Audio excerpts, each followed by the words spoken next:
Hey tankers, and welcome back to World of Tanks with PR154, where every week we're showcasing ordinary tankers doing extraordinary things on our Twitch stream. Now what follows is a cut of one of those live reviews where we've had the responsible party on station to talk through what was going through their mind and down their barrel in the course of their game. Now if that's your jam and you'd like to submit a replay for consideration, then please drop it on the submission platform via the Discord server link in the description below. In the meantime, happy tanking, and please enjoy this video. So we have the premium Tier 6 American tank destroyer T78 and your bottom tier 8s over 6s. When I saw that matchup, I just thought to myself, oh god, here we go again. Like, you know, I thought I'm going to end up in the corner, like, you know, like that shower scene in the Crying Game or something, or feel like I'm starring in the Shawshank Redemption. As long as we don't have the shower scene in Full Metal Jacket, because we still have a game to play through. So at this point, I'm then thinking to myself, like, what's going to be my aim? And I thought, well, I've got to do at least my hit points in damage, because then I'm there thinking Tier 8s and Tier 7s. Yeah, Tier 7s I can pen, Tier 8s I'm probably going to have to press the 2 key. So this is why I decided to go where I'm here by the bunker. I thought if I come here, I can then look at the ridge line where they're all going to start popping up the mediums and maybe get a couple of cheeky shots in. Because I've got just about enough view range to see the ridge myself, and maybe give the other people a bit of advance warning. This is a good spot here, actually.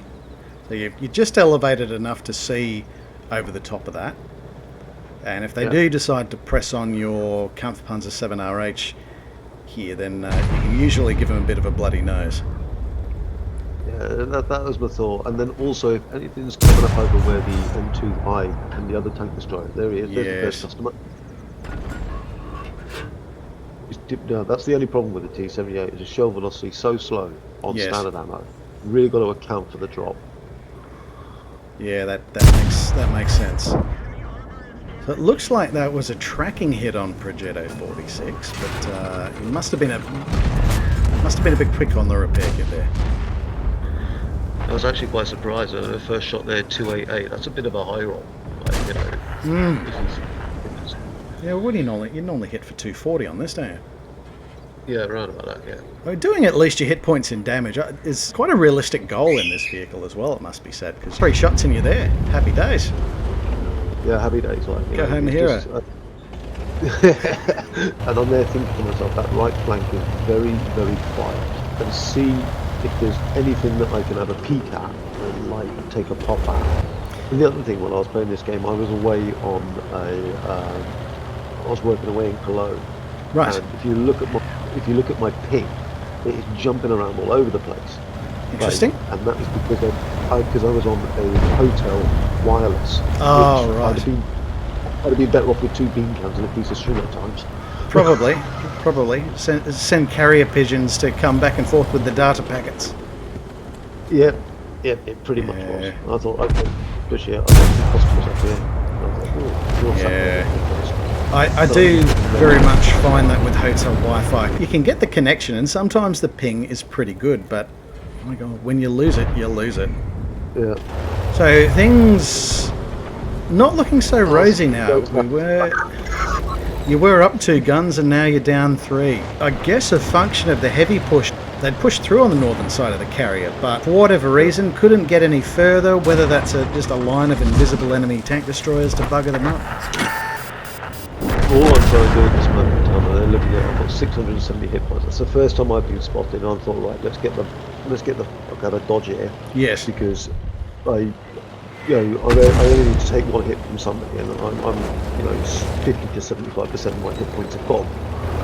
So I thought, right, I've got to try and hold on to my hit points, and I know there's at least 3 or 4 vehicles coming down that right-hand track, and I thought, right, all I'm going to do here is try and cover the base as best I can. I do know by habit, a lot of people tend to go where you see the rocks just to the right of where my gun was pointed before, and come up behind it. And I'm thinking, what's this guy doing? Oh, I'll have him. Yep. Nicely done. This is where a lot of people don't play this map well when their back is to the wall. That's this realization that you can use that big open field as a defensive tool, that the enemy, to assault your cap, they have to come into the open. If they're coming into the open, they can be seen, they can be engaged, and they can be left a wreck in the field. At this moment in time, I'm taking a look now. I'm seeing I'm 3 guns down. Okay, hit points wise, I've got a heavy tank there, sort of like just forward left of me in that bush, M2Y, but he's got like, you know, 3 vehicles that are coming down that way. I know that that T43 or whatever it is, I can't, is behind that rock. And so I'm there thinking to myself, I'm starting to approach the stage where I'm thinking like, oh, there he is. Like, that's good for me. And there's the first kill of the game. And I thought, right, that's one less danger. Indeed. And I'm there thinking, at some stage, I've got to be prepared to go in and to take a hit with that heavy tank to try and distract one of the other players. But it's like making sure before I make that decision that I don't cop anything, because I am aware that there are a couple of arties, you know, and one of which is an M44, which is just about as bad as the Lefe, just as bad as the leaf blower. It's pretty much you feel that laser pointer on you, and it's all over.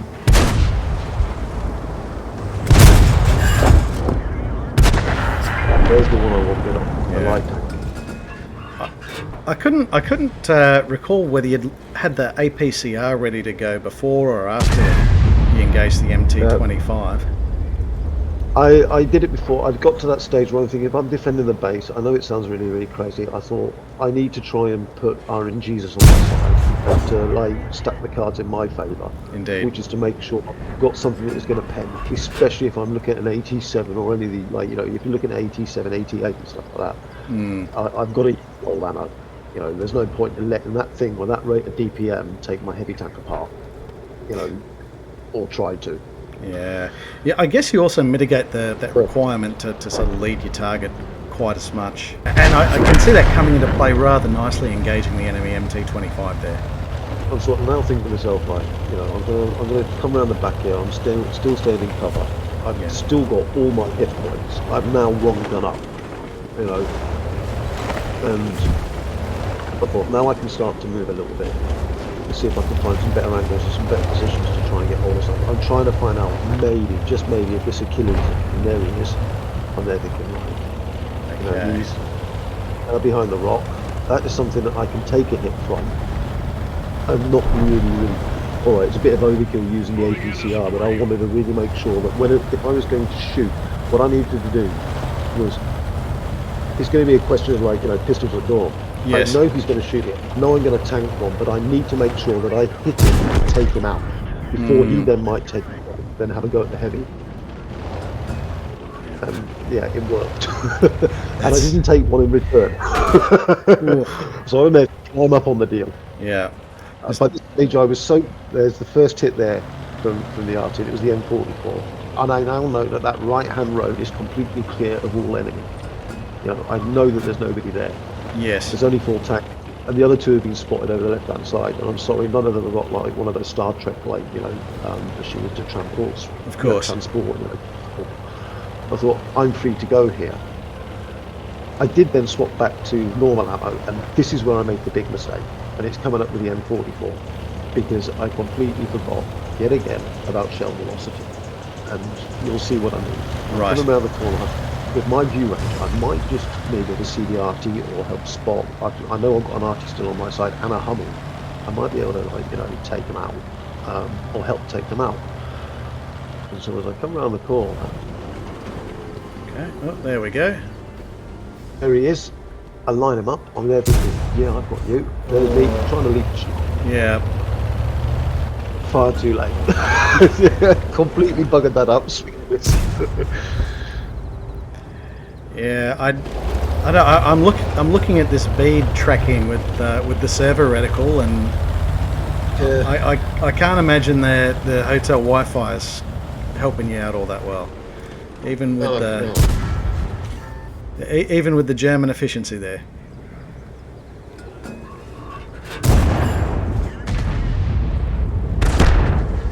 Okay, well that's M44 taken care of.